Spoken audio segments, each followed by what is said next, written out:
Have you ever paused to consider what truly happens when the smallest members of a bustling community decide their needs just aren't being met? We're not Yeah. talking about, human committees or town hall meetings here. Right, something much smaller scale. Exactly. Yeah. We're delving into a world far smaller, yet, well, equally complex, it turns out. Today, we're exploring a really remarkable incident from Cloverfield Park.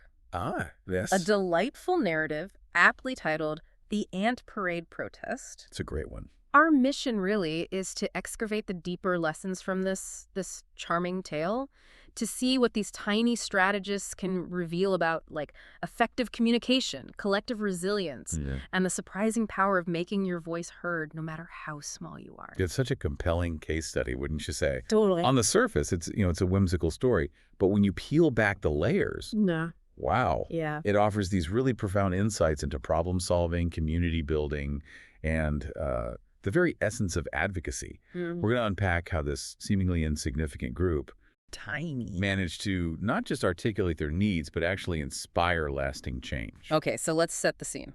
Cloverfield Park. Picture it. A vibrant, lively meadow. Yep, usual park scene. And for generations, the ant colonies had this well-established routine. Marching in meticulous They're lines. very orderly. Diligently collecting crumbs, seeds, all that good stuff left behind by picnickers. Life for them was, predictable, Yeah. industrious. And sweet. Critically sweet. Right. Until, one pivotal summer afternoon, that rhythm was just broken. Abruptly broken, yeah. The human picnickers, for reasons totally unclear to the ants, obviously. know. Exactly. They suddenly shifted their culinary habits. The usual cascade of sweet crumbs just vanished. Gone. Gone. Mhm. Instead, the ants found only, discarded plain lettuce, carrot sticks. Imagine being an ant. That's not the good stuff. Not at all. Imagine the confusion, the growing frustration within the colony. What happens when your main, accustomed food source, the very foundation of your daily life, is replaced with something completely unpalatable? Yeah, it's not just annoying. No. It wasn't Yeah. just an inconvenience. It escalated into a full-blown crisis for the entire ant community. It threatened their very sustenance. And here's where it gets really interesting, I think. These ants didn't just passively accept it. They didn't just grumble in their tunnels. No subterranean complaints department. No. They gathered, actually gathered. Picture descending into their underground meeting halls. Okay. Antennae twitching with this collective, palpable frustration. This wasn't just a few disgruntled individuals anymore. No, the problem became shared. It Yep. morphed rapidly into this shared grievance. Right. And this escalation, from individual frustration to a collective demand for change, it's a classic illustration of what social scientists call collective action theory. It shows how a shared sense of injustice, especially when amplified by clear leadership, can quickly coalesce into a unified movement, even among populations that are usually, dispersed. Interesting. It's a powerful phenomenon. And this is precisely where a leader, Captain Antonia, steps forward. Captain Antonia. I love it. A true pioneer. Imagine her commanding attention, waving a breadcrumb. Not just food. No, not just food, but like a powerful banner. Her declaration was clear, resonant. We deserve equal crumb rights. Equal crumb rights. It's brilliant. It wasn't just about hunger. It was about a fundamental sense of fairness. Justice, really, for the whole ant community. That idea of fundamental fairness, it's so powerful, isn't it? It really is. But how did Captain Antonia get that across? Beyond just, more crumbs. Was there something about their method that made the humans see it as a justice thing? Good question. Because, let's be honest, it's one thing to feel injustice. It's another to communicate it effectively across such a huge species divide.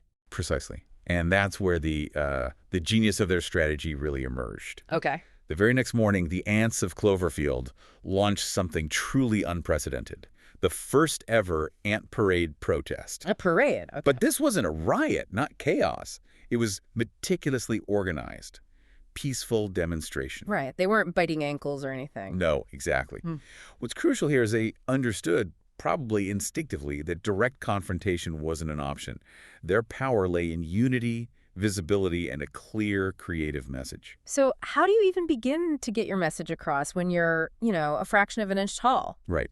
You gotta get creative. And they did. They mastered what we might call visual rhetoric, maybe. Yeah. Symbolic communication. That's a good way to put it. They carried tiny leaf signs, Leaf signs. making their demands not just heard, but seen, visible for any human or, curious squirrel to notice. Okay, what did the sign say? Think about the messaging. More cookies, less carrots. Specific, memorable, direct. I love it. Undeniably memorable. And then that powerful unifying cry translated onto another leaf. One ant, one crumb. Wow, one ant, one crumb. That's actually quite profound. It is. It's a masterclass in concise, effective, and visually impactful communication. They translated their grievance into this simple, universal desire for fairness. Okay, signs are one thing, but they did more, right? Oh, yeah. To ensure they truly captured attention, to cut through the general noise of a busy park, they formed a marching band. No way. An ant marching band. Yes. Envision pebble drums setting this rhythmic, undeniable beat. Okay. And delicate blade of grass trumpets sounding their call. Not aggressively, mind you. Right, not like a battle charge. No, more like an insistent, impossible-to-ignore melody. This wasn't just ingenuity, it was a deliberate strategy. Create an auditory and visual spectacle. Multi-sensory engagement. Very clever. Incredibly effective in drawing attention and embedding a message into memory. It's compelling how such a small, non-aggressive gesture could grab attention like that. But was there a risk? Could it have backfired? Like, could they have just been seen as a nuisance?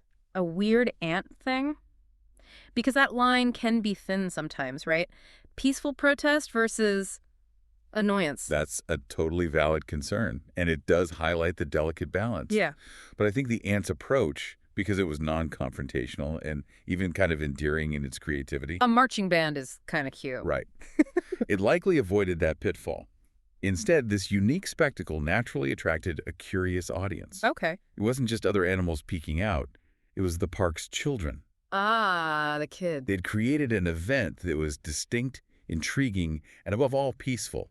It tapped into that fundamental human response to novelty and unified action, made it hard to just dismiss. So they got noticed. Step one, check. Check. But it's one thing to get noticed, another to actually change minds, right? To shift perception. Exactly. And this is where the dynamic really pivoted. Yeah. At first, the picnickers were understandably confused. What is happening? Right. A parade of ants. What could it possibly mean? They observed, maybe with some bemusement at first. Sure. But as they kept watching, noticing the tiny leaf signs, seeing the ants' determined, unified march, a moment of understanding started to dawn. The message got through. Despite the miniature scale, it became undeniably clear. And then? And here's where the magic truly unfolds, largely due to an unexpected but, well, powerful catalyst. Let me guess. The kids. The children. Exactly. Those wonderful, perceptive children.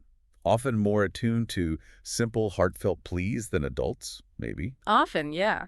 They started to giggle. And their unvarnished empathy led to this pivotal moment. Yeah. They started dropping cookie crumbs. They got it. Muffin sprinkles, cracker bits, right along the ants' parade path.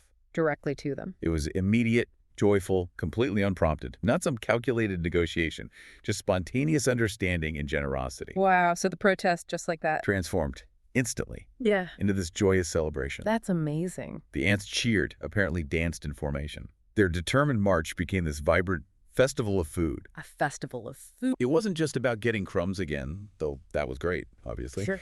It was about the profound joy of being understood, of having their needs acknowledged and met by their, giant neighbors. It really speaks volumes about empathy bridging these huge gaps, doesn't it? Absolutely. And to cap off this incredible victory, to solidify it into something lasting, Captain Antonia, again, our hero, took center stage, climbed onto a magnificent sugar cube podium. Of course she did. Perfect. Her announcement wasn't just a victory speech, it was a declaration that created a lasting legacy. She said, "Let this be the start of a new tradition. Share the sweets and we'll share the smiles." Share the sweets and we'll share the smiles. I like that. It wasn't just about winning a battle. It was about establishing this new social contract almost. And did it stick? What was the enduring impact? It did. From that day forward, families in Cloverfield made sure to leave behind little treats for their tiny neighbors. Oh, it's lovely. And the ant parade itself, once an act of protest, became this cherished highlight of summer. So it wasn't just a one-off thing? No, not a fleeting success. It evolved into a beloved, enduring community practice. A beautiful example of how small-scale advocacy can lead to significant long-term cultural shifts. Okay, so we've witnessed this incredible transformation in Cloverfield Park. Amazing story. Hmm. What lessons, beyond the obvious, can we really glean from Captain Antonia's ant army for our own challenges? Good question. Where do we start? Well, what stands out immediately for me is how teamwork and peaceful protest can effectively solve problems.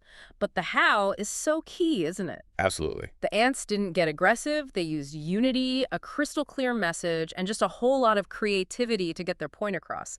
They bypassed conflict entirely. That's a critical distinction. It's not just that they worked together, but how they coordinated. Their protest illustrates principles, kind of like what game theory might call a signaling game. Okay, unpack that a bit. They sent a clear, undeniable signal of their need and their collective strength. But crucially, they did it in a way that invited cooperation, not conflict. Ah, right. The peaceful parade, the band. Right. It wasn't threatening. Exactly. It allowed for what we call a positive sum outcome. Both parties, ants and humans, benefited from this new understanding, this new interaction.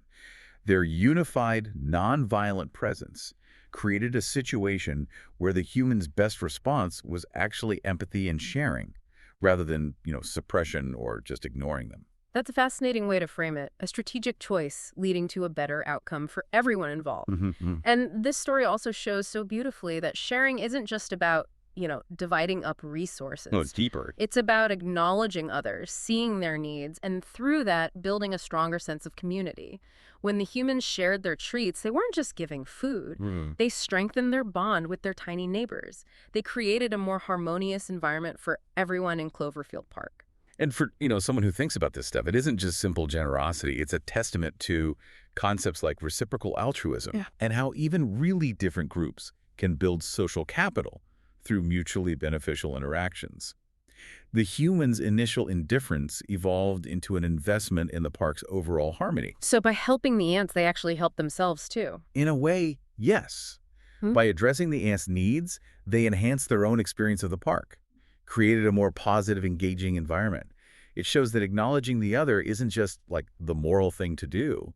It's often strategically smart for the whole ecosystem of a community. It's quite a sophisticated outcome from such a simple, charming premise. It really is. Perhaps the most profound lesson, for me anyway, is that even the smallest voices deserve to be heard. Absolutely. The ants, despite their tiny size, found a way to make their needs known and, crucially, to be understood. Which really raises an important question for all of us, doesn't it? What's that? Whose small voices might we be overlooking in our own lives, in our communities? Maybe just because they don't communicate in the ways we expect or don't hold traditional power. Indeed. It forces us to question our assumptions about where agency and influence truly lie. The ants' success wasn't about brute force, right? Or economic leverage. Definitely not. It was about ingenious communication and persistent, peaceful advocacy. It really underscores the idea that a lack of traditional power can sometimes be overcome by creativity, by unity, and an unwavering commitment to a clear message. We see that in human social movements, too. Absolutely. It's particularly relevant globally, where marginalized groups often leverage these very tactics, creativity, unity, narrative, to gain recognition and affect change. Their story highlights that a powerful narrative, delivered with conviction, can often transcend physical or power disparities. So connecting it to the bigger picture, it just underscores this powerful truth. Standing up for what's fair, peacefully and together, it really can bring about positive change and joy. And as we saw here, even a parade of delicious crumbs. Yes.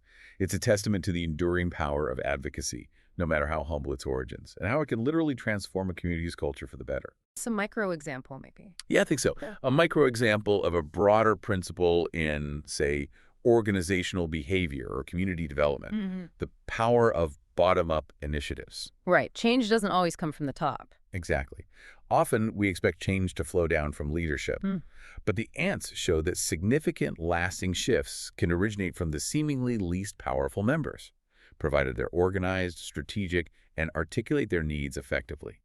It challenges us to look beyond conventional hierarchies when we're seeking solutions. Okay, so wrapping up then, from the bustling meadow of Cloverfield Park, we've learned that a seemingly simple protest fueled by Unwavering teamwork, ingenious communication, and that crystal clear message Hmm. can transform frustration into a lasting tradition. Sharing, understanding. It's such a powerful reminder that scale really doesn't dictate impact. Strategic action does. Strategic action does. So Yeah. think about this for a moment, you listening. Whether you're navigating a complex project at work, maybe mediating a family discussion, or just trying to improve some small aspect of your daily life. Yeah, The core principles these tiny ants demonstrated are incredibly relevant, aren't they? they really are. What problems could you solve, or what community could you strengthen by embracing teamwork, creative communication, and just the courage to voice your needs peacefully, persistently? The lessons apply far beyond the picnic blanket. Absolutely. And as you go about your week, here's maybe a provocative thought for you to chew on. Okay? What sweet crumbs might you be missing in your own life or your community? And what creative parade could you start? Maybe not literally, Probably not literally. but what creative action could you take to not only get those needs met, but to inspire greater sharing, understanding, and maybe even a brand new, joyful tradition around you? It's a great question.